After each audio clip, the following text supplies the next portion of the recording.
আসসালামু আলাইকুম রহমতুল্লাহ। আলহামদুলিল্লাহ আমরা একটা সুস্থ নির্বাচন দেখলাম।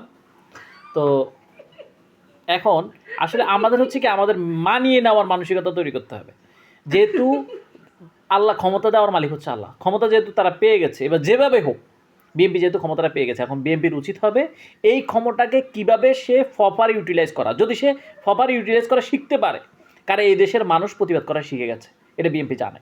সো বিএনপি যাতে আবার প্রতিবাদের সম্মুখীন না হয়, তাকে সেটা থেকে শিক্ষা নিয়ে তারা আগামী ৫ বছর জন্য যে তারা সিলেক্টেড হয়েছে, তারা কীভাবে আগামী ৫ বছরকে দেশের উন্নয়ন, দুর্নীতিমুক্ত, সন্ত্রাসমুক্ত, চাঁদাবাজ মুক্ত দেশ গড়তে পারে। আর সবচেয়ে যেটা বাংলাদেশের বর্তমান ডিজিজটা, সেটা হচ্ছে কি, সেটা হচ্ছে মাদকাসক্ত। এই মাদক মুক্ত দেশ গড়তে পারে একটা ভালো রাষ্ট্র, তাহলে বিএনপি হয়তো আরও ৫ বছর অনেক টাইম থাকতে পারবে। কিন্তু এটাকে বিএনপিকে এখন ডিসিশন নিতে হবে সে কোনটার পথ বেছে নেবে।